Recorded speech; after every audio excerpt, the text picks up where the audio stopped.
আসসালামু আলাইকুম সবাইকে। আজকের লেসনে মূলত আমরা আলোচনা করব নর্টন থিওরাম নিয়ে। বিগত লেসনে আমরা আলোচনা করেছি থেভনিন থিওরাম নিয়ে। তো আজকে নর্টন ক্লাসটা দেখার আগে আমি সবাইকে সাজেস্ট করব থেভনিন ক্লাসটা দেখে আসার জন্য, কারণ দুটো থিওরামের মধ্যে যথেষ্ট সিমিলারিটিস রয়েছে।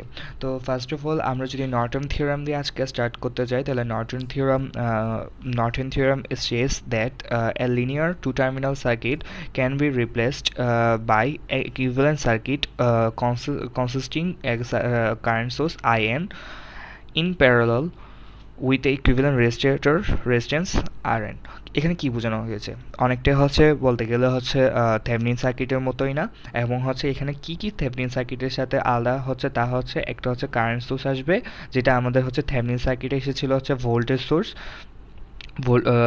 সোর্স, এবং আমাদের থেভনিন থিওরামে ছিল ইকুইভ্যালেন্ট রেজিস্ট্যান্সটা সিরিজে, জাস্ট এখানে আমাদের ইকুইভ্যালেন্ট রেজিস্ট্যান্সটা প্যারালালে। তাহলে এটাই বেসিক্যালি থেভনিন থিওরামের সাথে নর্টন থিওরামের পার্থক্য, যার কারণে আমি ফার্স্ট অফ অল আগে স্টেজ বা থিওরামটা আগে পড়ে নিয়েছি, কারণ দুটো থিওরামের মধ্যে যথেষ্ট সিমিলারিটিস রয়েছে। আমি যদি তাও একটু বেসিক থেকে বলতে যাই, আমাদের থেভনিন থিওরামে আমরা একটা থেভনিন থিওরাম কেন অ্যাপ্লাই করছিলাম? একটা কমপ্লেক্স লিনিয়ার বাইনিউট্রাল সার্কিট থাকলে ওটাকে আমরা এমন একটা সার্কিটে এমন একটা সার্কিটে রিপ্লেস করেছিলাম যেখানে আমাদের একটা ভোল্টেজ সোর্স ছিল, এবং এটার সাথে একটা আমাদের ইকুইভ্যালেন্ট আমাদের একটা রেজিস্ট্যান্স ছিল, ওটা সিরিজে কানেক্টেড ছিল। এখানে জাস্ট ডিফারেন্সটা আমাদের একটা কারেন্ট সোর্স থাকবে, এবং কারেন্ট সোর্সের সাথে আমাদের ইকুইভ্যালেন্ট রেজিস্ট্যান্সটা আমাদের প্যারালালে থাকবে। এটাই বেসিক্যালি থেভনিন আর নর্টন থিওরামের মধ্যে পার্থক্য। এখন আমাদের যেহেতু জাস্ট RTH বা RN দুটোটার ভ্যালুই সেম, অর্থাৎ আমাদের থেভনিন ইকুইভ্যালেন্ট রেজিস্ট্যান্স এবং নর্টন ইকুইভ্যালেন্ট রেজিস্ট্যান্স দুইটার মানে বা দুইটার ভ্যালুই সেম, কারণ আমাদের দুটোই কি ইকুইভ্যালেন্ট রেজিস্ট্যান্স। তো ইকুইভ্যালেন্ট রেজিস্ট্যান্স তো একটা সার্কিটের জন্য সেম হবে, তাই না? জাস্ট আমরা ইকুইভ্যালেন্ট রেজিস্ট্যান্সটা আগের মতোই থাকবে, জাস্ট IN এবং VTH নির্ণয়ের ক্ষেত্রে পার্থক্য দেখা যাবে। সো IN নির্ণয় করার ক্ষেত্রে আমরা ইউজুয়ালি কী করতাম, আমাদের যখন থেভনিন ছিল তখন আমরা এখানে ওপেন সার্কিট ক্রিয়েট হতো, তাই তো? আর এখানে আমাদের যখন থেভনিন নর্টন যখন আমরা ইউজ করব, নর্টনের ক্ষেত্রেও আমাদের একটা কারেন্ট সোর্সের সাথে আমরা যখন আমরা RNটাকে প্যারালালে কানেক্ট করতেছি, এবং আর যেখানে আমাদের লোড রেজিস্ট্যান্সটা ছিল ওটাকে আমরা রিপ্লেস করছি ওটাকে আমরা IN নির্ণয় করার জন্য আমরা একটা শর্ট সার্কিট ক্রিয়েট করলাম, এবং এই শর্ট পার্টটার মধ্যে দিয়ে যে পরিমাণ কারেন্টটা ফ্লো হবে ওইটাই আমাদের নর্টন কারেন্ট, বা আমরা বলতে পারি শর্ট সার্কিট কারেন্ট, বা IN is equal to Norton equivalent circuit current আর শর্ট সার্কিট কারেন্ট, অথবা ISCও বলা হয়ে থাকে। এটা আমরা একটা এক্সাম্পল দেখলে আরও ভালোভাবে বুঝবো, এবং আমরা তো আগেই বলেছি RTH is equal two RN, এবং তোমরা যদি একটু খেয়াল করো, আমরা একটা সার্কিট থেকে থেভনিন এবং নর্টন ইজিলি আমরা কনভার্ট করতে পারি।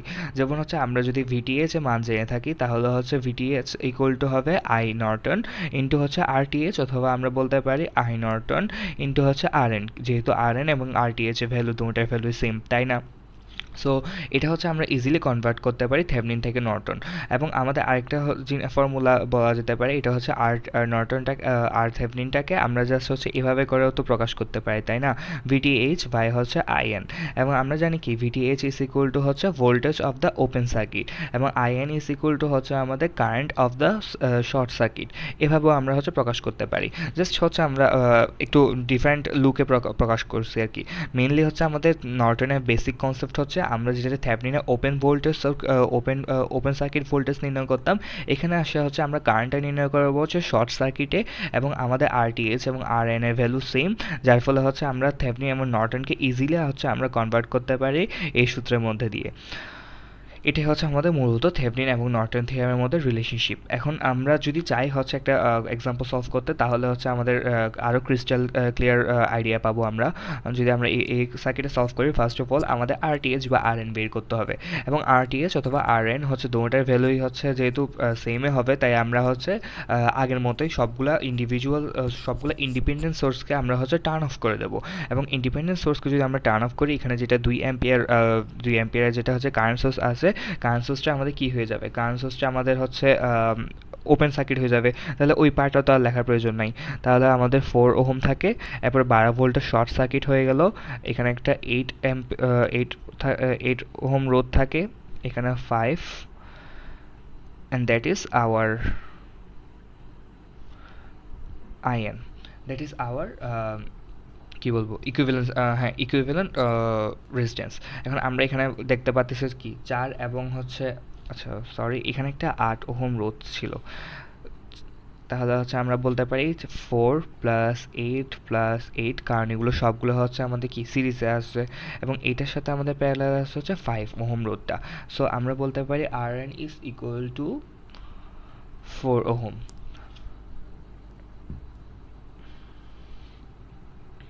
20 is proportional to 5, হ্যাঁ 4 ওহম। এটা জাস্ট হচ্ছে আমরা প্রিভিয়াসের মতো আরটিএসটা বের করছি আর কি। এরপরে হচ্ছে আমাদের মেইন যে পোর্শনটা, যে আমাদের হচ্ছে নর্টন কারেন্টটা বের করার জন্য, নর্টন কারেন্টটা বের করার জন্য আমরা ইউজুয়ালি কি করব, আমরা হচ্ছে এবি টার্মিনালটাকে হচ্ছে শর্ট সার্কিট ক্রিয়েট করব। সো এবি টার্মিনালটাকে যদি আমরা শর্ট সার্কিট ক্রিয়েট করি, সার্কিটটা যদি আমরা একটু রিড্র করি, সার্কিটটা অনেকটা দেখতে এরকম হবে আই হোপ।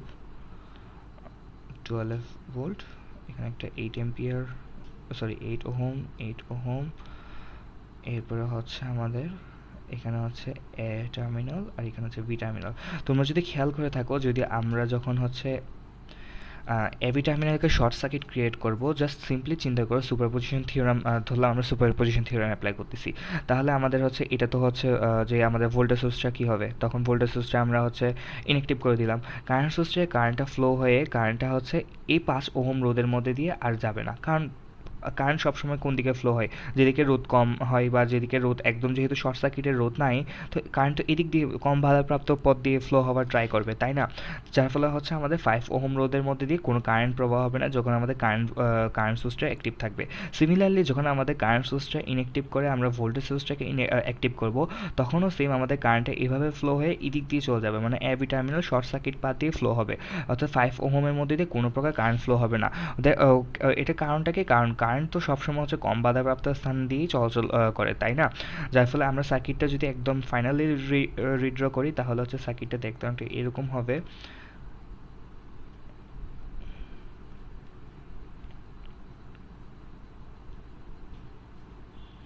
হ্যাঁ, এটা হচ্ছে এ, এটা হচ্ছে বি টার্মিনাল এবং এটাই হচ্ছে আমাদের আইএন, অথবা হচ্ছে আমরা লিখতে পারি শর্ট সার্কিট কারেন্ট।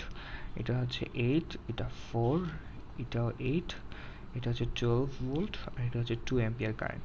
এখন ইউজুয়ালি আমরা এখানে কি অ্যাপ্লাই করতে পারি, আমরা এখানে হচ্ছে একটা মেশ, এটা একটা মেশ, এখানে আই টুটাই হচ্ছে আমরা কি জানি, এখানে I two is equal to I N, আমরা সেম ডিরেকশন নিলাম। তো সো আমাদের জাস্ট আই টু এর ভ্যালুটা যদি আমরা আইডেন্টিফাই করতে পারি তাহলে আমাদের পসিবল। এবং আমরা আরেকটু যদি খেয়াল করি তাহলে হচ্ছে আই ওয়ান এবং হচ্ছে আমাদের 2 অ্যাম্পিয়ার কারেন্টের ডিরেকশনও সেম, তাহলে হচ্ছে আই ওয়ান লুপে আমাদের কারেন্ট হবে, অর্থাৎ আই ওয়ানের ভ্যালু হবে আমাদের 2 অ্যাম্পিয়ার, তাই না? তাহলে জাস্ট আই টু লুপে যদি আমরা একটা লুপ খাটাই, তাহলে আমরা পাই 8 I two plus plus 8 I two plus 4 I two minus 12 volt minus 4 I1 is equal to 0 এবং 8 8 16 16 আর হচ্ছে 20, 12 I2 minus 4 I1 minus 12 is equal to 0. So we can find I2 value is equal to minus 3 equal to 1 ampere is equal to IN. So আমাদের in এর value আমরা কত পেলাম, 1 ampere পেয়েছি। তাহলে আমরা যদি নর্টন ইকুইভ্যালেন্ট সার্কিটটা ড্র করতে চাই, তখন সার্কিটটা কীরকম হবে, সার্কিটটা হবে আমাদের